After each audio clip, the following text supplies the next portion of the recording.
we spoke about the 6 matrix mixes that you have.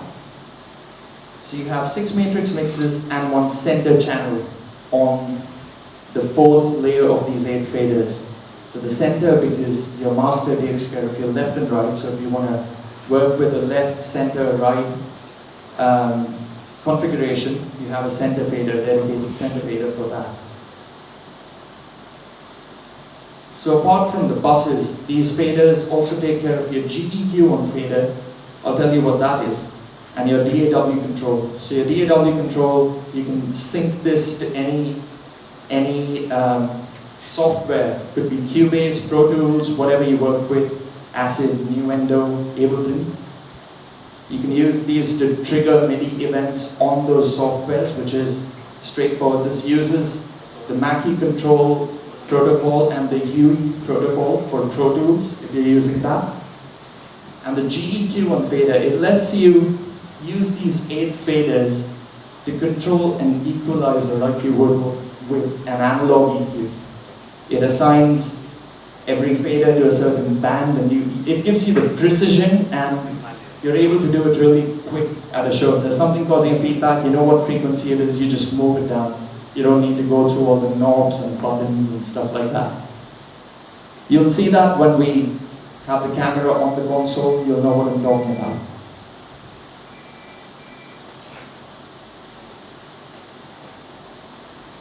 So the mixer has 6 mute groups, which come in very handy, especially if you have different small 5-piece bands or something like that in different zones. You just want to mute out one section, or for any reason you want to mute out a whole section of your mics or any of your input sources. So you have 6 mute groups. Again, very easy to assign them. You can assign them to whatever channels you want. I'll show you how that's done.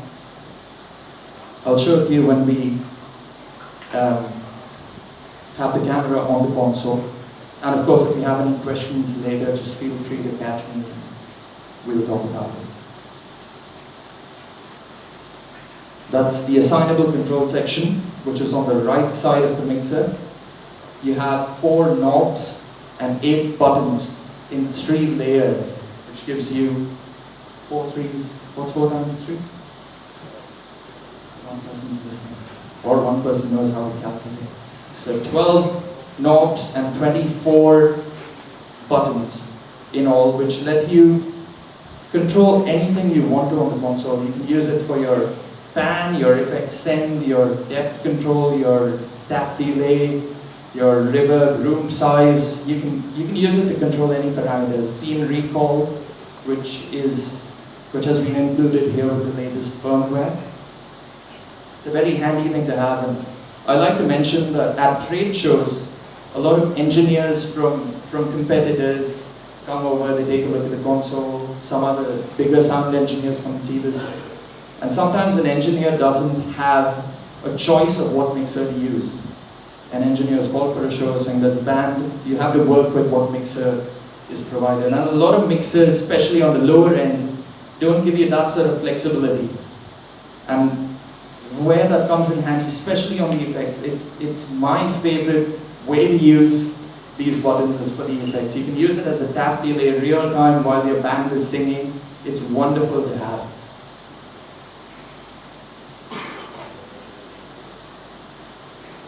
Now that is something I really miss. You know, when you set up an analog board and you stick out the tape and write kick and bass, and I've forgotten how to spell those because I don't write it anymore. So we have the digital Scribble strips, which you can set whatever color, your icon, you can have a drum, a keyboard, whatever, put down any name of your singer, or call it a drum or a snare, or whatever you want, whatever you feel like. Again, that's very easy to do, which is what we take pride in, because being able to do that, maybe in the next, some of the consoles already have these features, some others will come up with it over the next couple of months or years, but it's really easy to do, and we're proud of the fact that we save trees where you don't use paper tape anymore. Eco-friendly. Are you bored yet? person's not bored. So you have delay functions where you have line delays, you can set them on your inputs, your outputs, and most importantly on your monitoring mix. So if you're far away from the stage, your headphones will play the same thing that you hear from the band, which usually would give you a delay of about, well, depends on how far you are, a couple of milliseconds to maybe close to 1 second.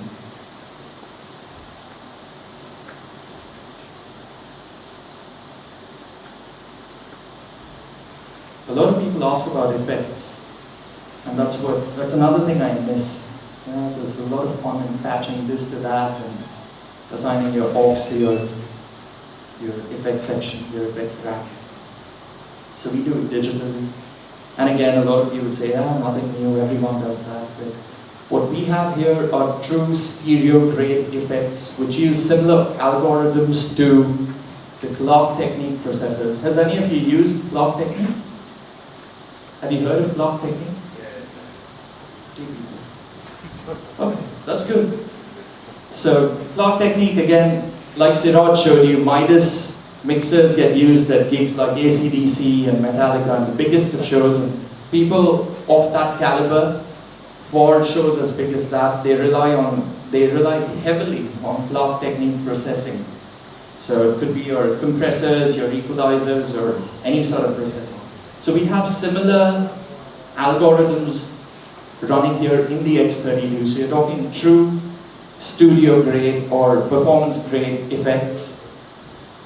That's 8 true stereo effect slots. You can place them wherever you want. You can have them as inserts on your input section, inserts on your bus. You can have an EQ or a limiter or whatever on your master bus. Very easily routable, very easily assignable. I'll show you how it's done.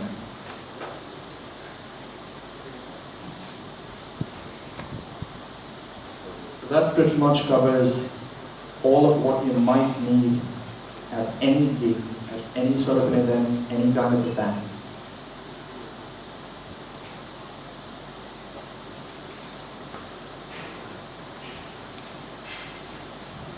This gives you a snapshot of what some of these effects are. Covers everything from reverbs to delays to mod effects to color your sound.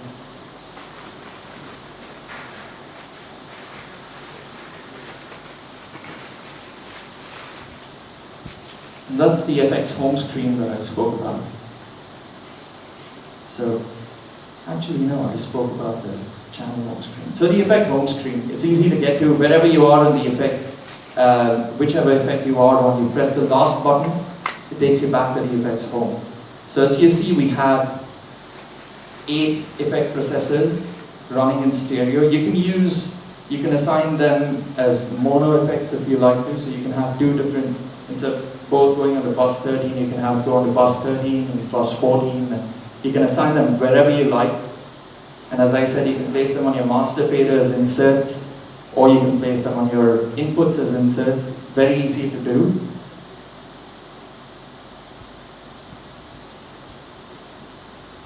This is the configuration that the board normally comes with, but again, it's flexible, depends on how you like to use it.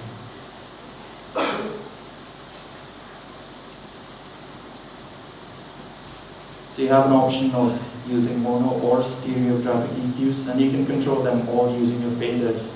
You can also use the knobs and the buttons on the screen, which are wonderful, but it's just, I prefer using the faders, and I'm sure you will as well.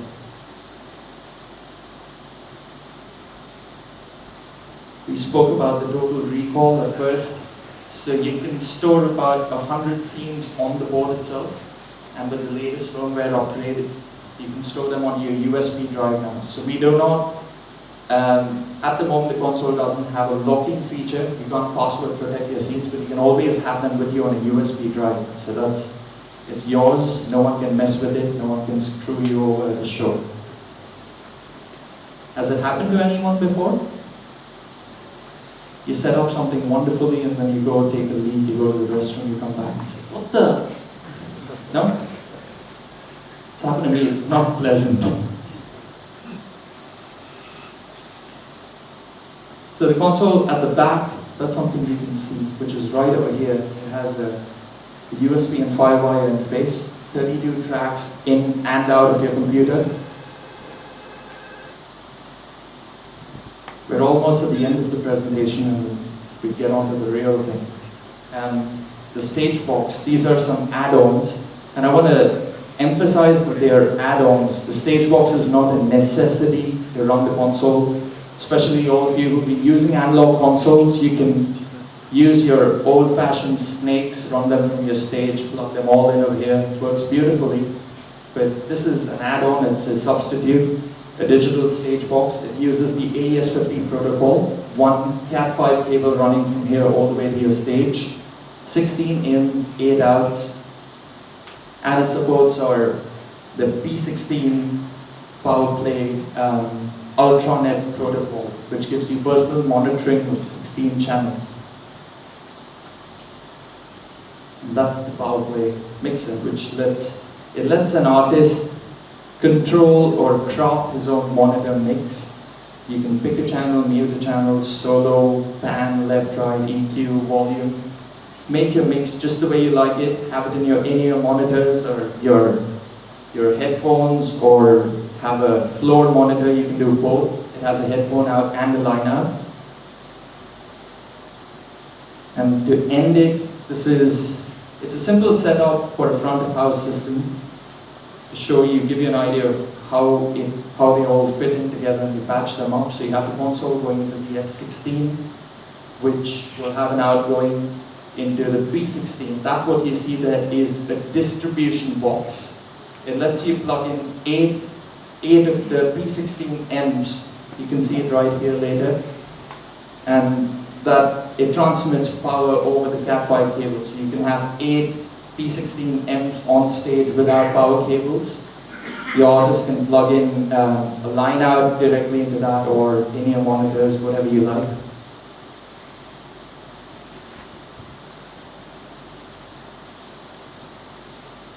So that's the usual front of house setup in a club or something like that.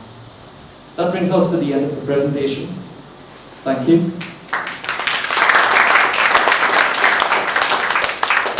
Are you bored yet? No? Well, the chairs are in place, that's a good thing.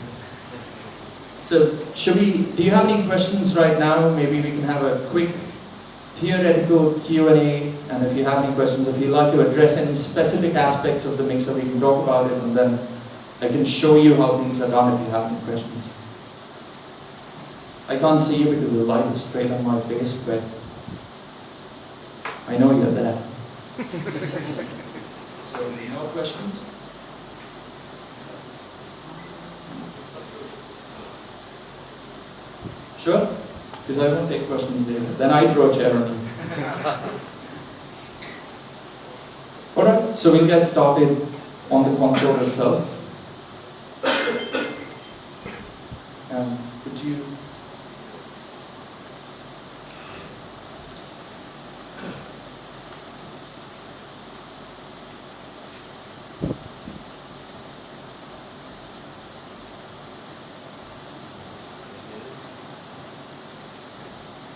So again, I'm going to make this quick because